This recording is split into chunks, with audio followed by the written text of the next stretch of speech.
വന്നു. യഹോവയുടെ ആത്മാവിൽ എന്നെ പുറപ്പെടുവിച്ചു. താഴ്വരയുടെ നടുവിൽ നിർത്തി. അത് അസ്ഥികൾ കൊണ്ട് നിറഞ്ഞിരുന്നു. അവൻ എന്നെ അവയുടെ ഇടയിൽ കൂടി ചുറ്റി ചുറ്റി നടക്കുമാറാക്കി. അവ താഴ്വരയുടെ പരപ്പിൽ എത്രയും അധികമായിരുന്നു. അവ ഏറ്റവും ഉണങ്ങി വരുന്നു. അവൻ എന്നോട്, മനുഷ്യപുത്ര, ഈ അസ്ഥികൾ ജീവിക്കുമോ എന്ന് ചോദിച്ചു. അതിന് ഞാൻ, യഹോവയായ കർത്താവേ, നീ അറിയുന്നുവെന്ന് ഉത്തരം പറഞ്ഞു. എവിടെ നോക്കിയാലും ശൂന്യമായ അനുഭവം. പക്ഷേ ഇവന് ഉറപ്പുള്ളത് എന്താ? യഹോവയുടെ കൈ അവന്റെ മേലുണ്ട്.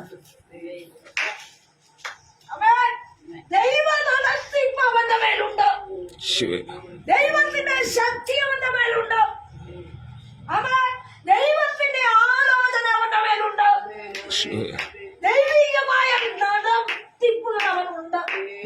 അതുകൊണ്ടല്ലേ കൈവന്ന ഭക്തനെ താഴ്വരെ കൊണ്ടുവന്നിട്ടിരിക്കുക. അല്ലേ? നോക്കിയാൽ എവിടെ നോക്കിയാലും ചെതറിൽ കിടക്കുന്ന ബന്ധമില്ല, ജീവനില്ല, തൊക്കില്ല, ബലമില്ല. കൈവന്ന ഭക്തന് ചോദിക്കും, എന്തിന് എന്നെ ഈ ശൂന്യനെ കൊണ്ടുവന്നത്? വിഷയത്തിന് പ്രതികൂലം അനുഭവിക്കുമ്പോൾ നാം അങ്ങനെ ചിന്തിക്കും, എന്തിന് ഇത്? ഇവിടെ എന്തിനാ എനിക്ക് നടത്തിപ്പ് തന്നത്? എന്തിനീ പ്രതികൂലം എന്റെ മുമ്പിൽ തന്നു? ശൂന്യതയാ, നിരാശയാ, പരവിന സ്തംഭനമാ, ഒതുക്കുന്ന അവസ്ഥ. മാത്രമല്ല അവിടെ ചുറ്റി ചുറ്റി നടന്ന അവൻ എന്ന് പറഞ്ഞാൽ എന്താ? അവൻ ചുറ്റൽ അനുഭവിക്കുന്ന അവസ്ഥ എന്താ? ഒരു വിധത്തിലും ഒന്നിലും ആശ്രയമില്ല, ആരും സഹായമില്ലാതെ, ആരും അടുക്കാതെ, ആരും താങ്ങാതെ, ആരും അടുപ്പിക്കാതെ അവഗണന അനുഭവിക്കുന്ന ഒരു അനുഭവമാണ് ആ ഭക്തനുള്ളത്.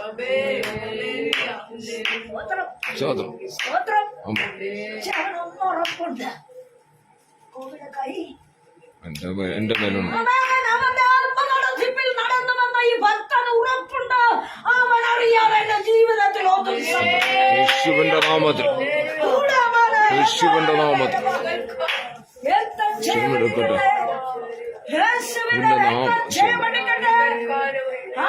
വിഷയത്തെ നോക്കുമ്പോൾ, അനുഭവിക്കുന്ന ക്ലേശത്തെ നോക്കുമ്പോൾ, അനുഭവിക്കുന്ന ഉണക്കിനെ നോക്കുമ്പോൾ, അലച്ചില് നോക്കുമ്പോൾ, ചുറ്റല് നോക്കുമ്പോൾ, ഏകാന്തത അനുഭവിക്കുമ്പോൾ, അവഗണന അനുഭവിക്കുമ്പോൾ, അധോഗതി പ്രാപിക്കുമ്പോൾ നീ ഭാരപ്പെടേണ്ടത് യേശുവിന്റെ നാമത്തിൽ. ഹല്ലേലൂയ.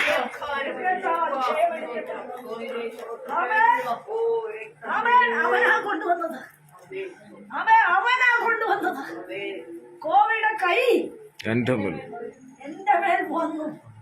എന്റെ കർത്താവേ, അവൻ കൈവന്ന ആത്മാവിൽ നടത്തപ്പെടുന്ന ഭക്തനെ ആത്മാവ് കൊണ്ടുവന്ന് താഴ്വരയിലേക്ക് ഇടുക, പ്രതിസന്ധിയിലേക്ക് കൊണ്ടുവന്നിടുക, ശൂന്യതയിലേക്ക് കൊണ്ടുവന്നിടുക, വേദനയിലേക്ക് കൊണ്ടുവന്നിടുക, രോഗത്തിലേക്ക് കൊണ്ടുവന്നിടുക, പ്രശ്നത്തിലേക്ക് കൊണ്ടുവന്നിടുക, ചുറ്റിവളയുന്ന ശൂന്യതയിൽ ഗതികളിലേക്ക് കൊണ്ടുവന്നിടുക.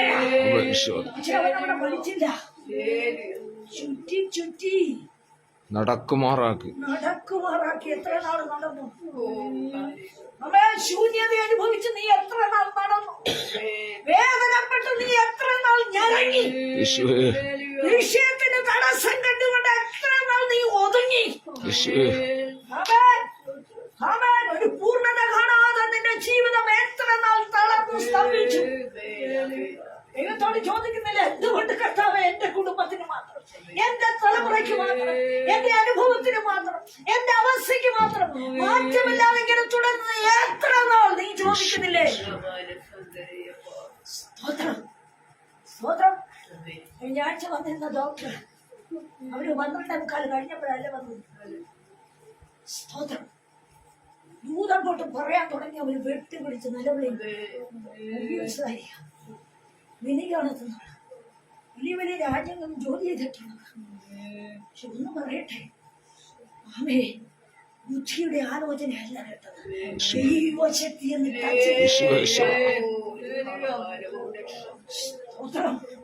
ആമേ, ഉള്ളിലിരുന്ന ആമേ കണ്ണീരായിട്ട് ഒഴുകാൻ ശി- യുദ്ധം ചെയ്യും. യുദ്ധം ചെയ്യും. യേശുവിന്റെ രക്തം ജയമെടുക്കട്ടെ. ആമേൻ. ആത്മാവ് അവന്റെ മേലുണ്ട്. പക്ഷേ അവൻ അനുഭവിക്കുന്ന പ്രതിസന്ധി ആമേൻ ആത്മാവ് ഉരുക്കുക. ആത്മാവ് വന്നാല് ആത്മാവ് തന്നെ ചെയ്യണം. ആമേൻ. പ്രതിസന്ധി നടുവിൽ വന്നാൽ ആമേൻ പ്രതിസന്ധി ഉണ്ടാക്കിയവൻ തന്നെ വന്ന് തൊടണമെന്ന് യേശുവേ സ്തോത്രം. യേശുവിന്റെ നാമം.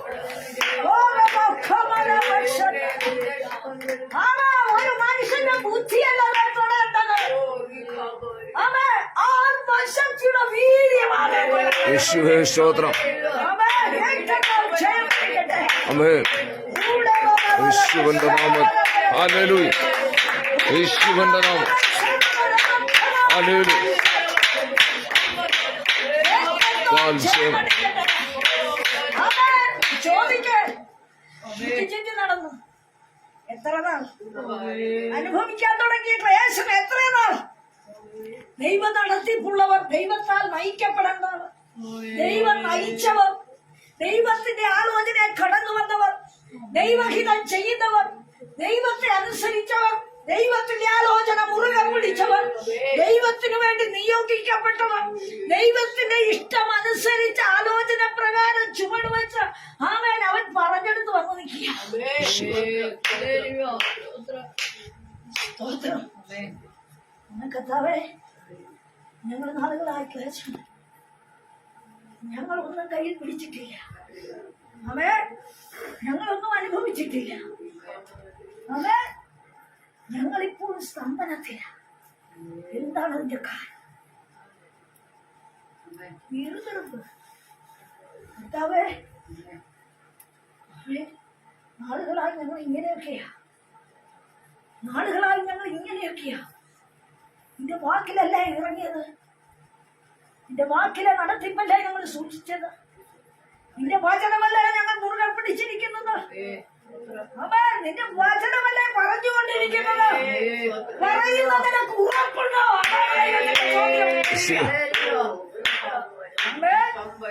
നീ പറയുന്നുണ്ട്. പക്ഷെ നിന്റെ ഉള്ളിൽ ഉറപ്പുണ്ടോ? പരിശുദ്ധാത്മാവ് അതാണ്. ആമേൻ. നീ പറയുന്നുണ്ട്. പക്ഷെ നിന്റെ ജീവിതത്തിൽ ബുദ്ധിയാണോ നിൽക്കുന്നത്? അതോ ദൈവത്തിന്റെ ആത്മാവാണോ? ആമേൻ. ക്ഷയമെടുക്കട്ടെ. നമ്മുടെ വീക്ക് പോയിന്റ് നമ്മൾ തന്നെ കാണേണ്ടത്. ശക്തിയുടെ വീര്യം വെളിപ്പെടുന്നത് എവിടെയാ?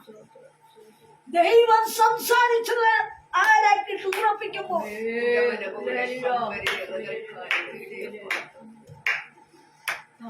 വചനം എന്റെ നീതിമാൻ വിശ്വാസത്താൽ ജീവിക്കും.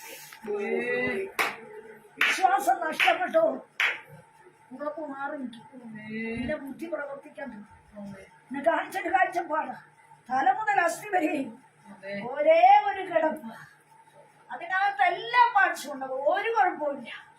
പക്ഷേ അതിനകത്ത് ഏറെ കയറി ഇറങ്ങി നടക്കണം എന്ന് പറഞ്ഞാൽ ആത്മാവിന്റെ ഏറെ അല്ല, അത് ബുദ്ധിയുടെ.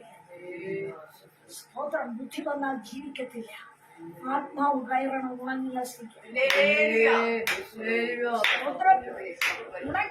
കിടക്കുക. ദൈവം ഒരു ചോദ്യം ചോദിച്ചെന്താ? ഈ അസ്ഥികൾ ജീവിക്കുന്നു. 36 അധ്യായത്തിൽ ഞാൻ ജീവിപ്പിച്ചതാ. കഴിഞ്ഞ നാളുകളിലെ ജീവിതശൈലിയോടൊന്നും ജീവിക്കത്തില്ലെന്ന്. കഴിഞ്ഞ നാളുകളിലെ പ്രവൃത്തി പരിചയം കൊണ്ട് അവൻ ദൈവം ജീവിപ്പിക്കത്തുള്ളൂ. പരിചയം കൊണ്ട് നമ്മൾ നടന്നാൽ ഒന്നും നടക്കില്ല. പിന്നെയോ കർത്താവ് പറഞ്ഞ് ഇപ്പോൾ പിടിച്ചത് കൊണ്ടുപോവാ. നിനക്ക് കനലുമേ ചുട്ടത് ഞാൻ തരാം, ഇപ്പൊ പിടിച്ചത് കൊണ്ടുപോവാ.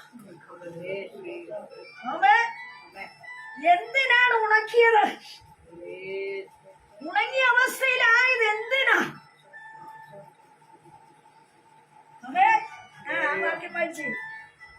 പറയുന്നത് ജീവിക്കുമെന്ന് കർത്താവ് അങ്ങോട്ട് ചോദിക്കുക. നീ അറിയുന്ന കർത്താവ്. കർത്താവ് എന്റെ അറിവ് ഞാൻ മടക്കുക. നീ പറയണം. കഴിഞ്ഞ നാളുകളിൽ എന്റെ നടപടികളെല്ലാം ഞാനങ്ങ് മടക്കുക. ഞാൻ ഈ വീഴ്ചയിൽ കിടക്കുന്ന സമയം വരെയുള്ള എന്റെ നടപടികളും നടത്തിപ്പുകളും ഞാൻ മടക്കുക. ഈ കിടപ്പ്, ഈ സ്തംഭനം, ഈ ശൂന്യത, ഈ അധോഗതി, ഈ അവഗണന എനിക്ക് നീ തന്നത് പുതിയത് തരാൻ.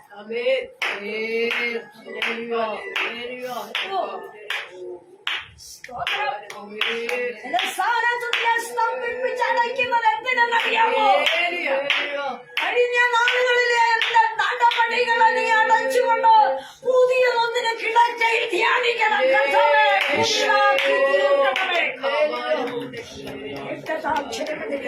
യേശുവിന്റെ നാമത്തിൽ യേശുവിന്റെ നാമത്തിൽ കർത്താവേ എന്നെ പുതുതാക്കണമേ. കഴിഞ്ഞ നാളുകളിലെ നടപടികളല്ല, കഴിഞ്ഞ നാളുകളിലെ ആലോചനയല്ല, കഴിഞ്ഞ നാളുകളിലെ പ്രാർത്ഥന പോലെ കഴിഞ്ഞ നാളുകളിൽ ഞാൻ കയ്യിൽ എന്തൊക്കെ കരുതിയിട്ടുണ്ടോ ഇതാ നിലത്ത് വയ്ക്കുക. പുതിയതിലേക്ക് എന്നെ ഒന്ന് നടത്തണമേ.